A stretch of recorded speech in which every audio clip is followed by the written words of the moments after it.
आज आपण 30 छातीच्या कटोरी ब्लाऊजचं पेपर कटिंग पाहतोय। त्याचसोबत मापानुसार परफेक्ट कटोरीचं माप कसं काढावं ते सुद्धा पाहणार आहोत। तर त्यासाठी व्हिडिओ स्किप न करता संपूर्ण पहा। ही आपली माप आहेत। पूर्ण उंची आहे 12 इंच, छाती 30 इंच, कंबर 26 इंच, पुढील गळा 6, मागील गळा 8.5 इंच, बाही लांबी 5 आणि दंडघेर 5.5 इंच। या मापानुसार कटोरी ब्लाऊजचं पेपर कटिंग करूयात। इथे आपण डबल फोल्ड पेपर घेतला आहे। पहा, आता आपण माप टाकतोय। ब्लाऊजची पूर्ण उंची आहे 12 इंच, तर कटोरी ब्लाऊजमध्ये 1 इंच मार्जिन घेत असतो। वरच्या साईडने सरळ टेप ठेवून 1 इंच मार्जिन ॲड करून इथे 13 इंचाला मार्क करूयात।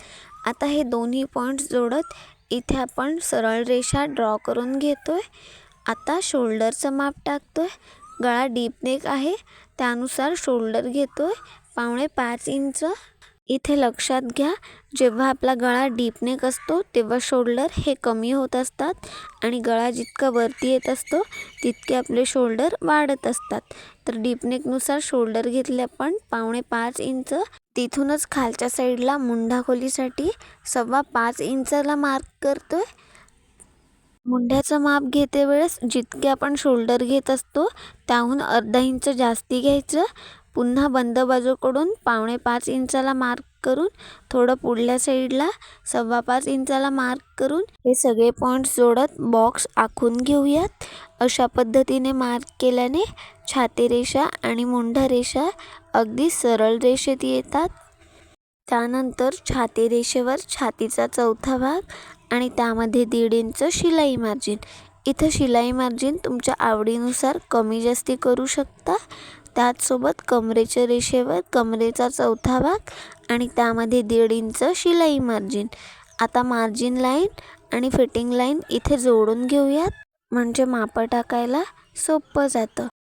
आता गळा रुंदी घेतोय 2 इंच, पुढील गळ्याची खोली आहे 6 इंच, त्यामध्ये अर्धा इंच शिवण्यात असं 6.5 इंचाला मार्क करून पुन्हा बंद बाजूकडून 2 इंचाला मार्क करून हे सगळे पॉईंट्स जोडत इथे आपण बॉक्स ड्रॉ करून घेतो। या बॉक्समध्ये गोल गळ्याचा शेप ड्रॉ करून घेते। कटोरी ब्लाऊजला शक्यतो गोल गळ्याचा शेप घ्या। त्यानंतर मुंढ्याचं माप टाकूया। मागील मुंड्यासाठी 1.25 इंचाला मार्क करा, तिथूनच अर्धा इंच आतल्या साईडला पुढील मुंड्यासाठी। आता फिटिंग लाईनच्या इथे 1.5 इंच खालच्या साईडला येत दोन्ही मुंड्याचे शेप ड्रॉ करून घेऊयात। पुढील मुंड्याचा शेप देताना एक रेषा इतपत आतल्या साईडला या।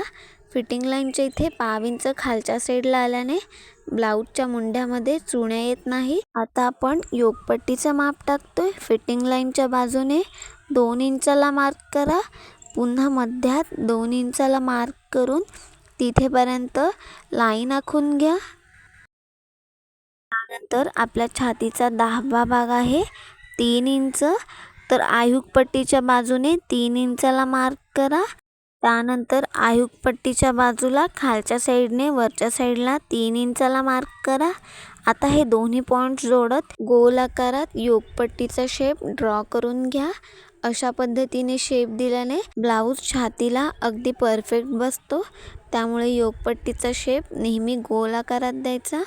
जर तुम्हाला कटोरी ब्लाऊजचं माप ब्लाऊजवरून घेता येत नसेल तर ते मापानुसार अगदी सोप्या पद्धतीने कसं काढावं ते पाहूयात। इथे आपण छातीच्या मापानुसार कटोरीचं माप काढतोय। इथे आपण छाती लिहून घेतोय 30 इंच। इथे आपल्याला 30 छातीचा 6वा भाग काढायचा आहे, तर 6वा भाग येतो 5 इंच। तर 5 इंचामधून कंपल्सरी आपल्याला अर्धा इंच मायनस करायचं आहे। तर 5 इंचामधून अर्धा इंच मायनस केल्यानंतर 4.5 इंच येतं।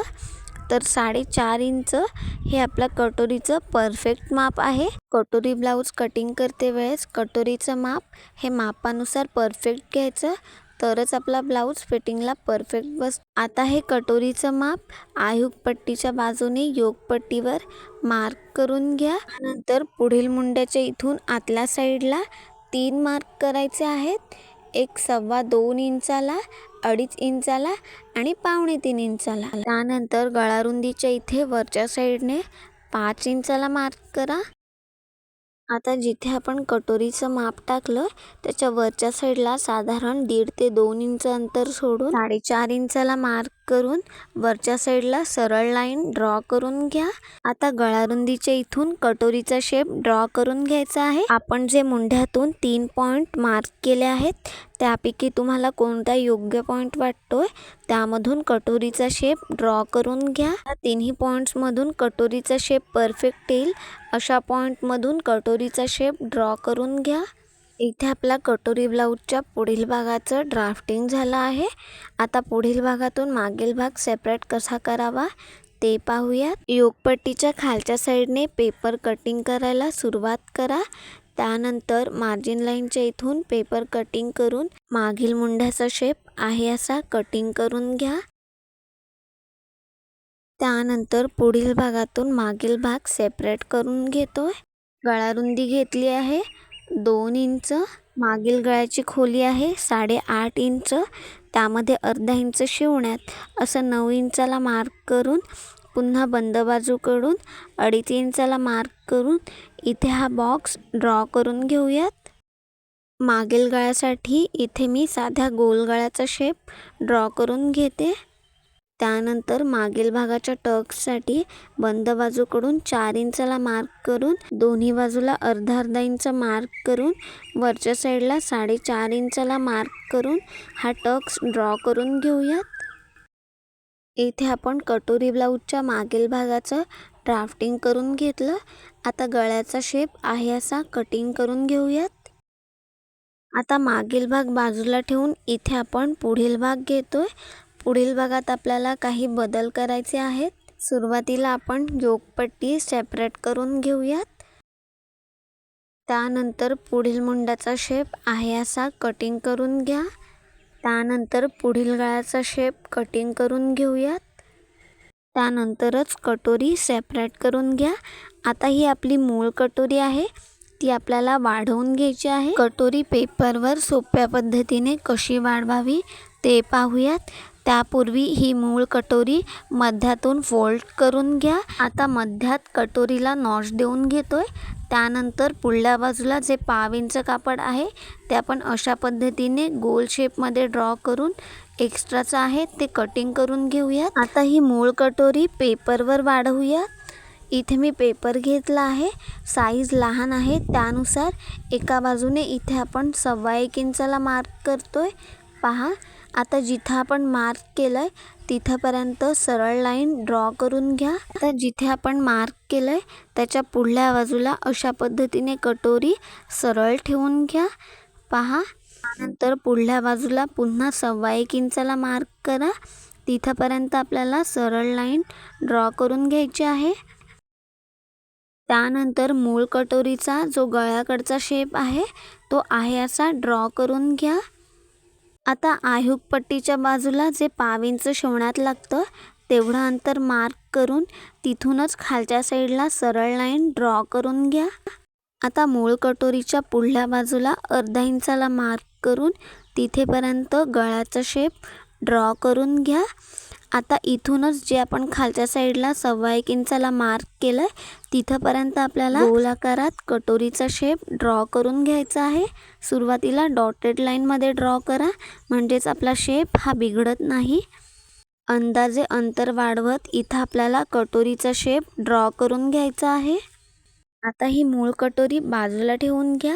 आता खालच्या साईडचं जे अंतर आहे तिथे आपण डॉटेड लाईनमध्ये एक लाईन ड्रॉ करून घेतोय. आता ह्या लाईनचं आपल्याला मध्य काढून घ्यायचं आहे. टेप अशा पद्धतीने ठेवून मध्यात फोल्ड करून मध्यात मार्क करून घ्या. आता जिथे आपण मध्यात मार्क केलंय तिथून खालच्या साईडला सरळ रेषेत 1.5 इंचाला मार्क करा.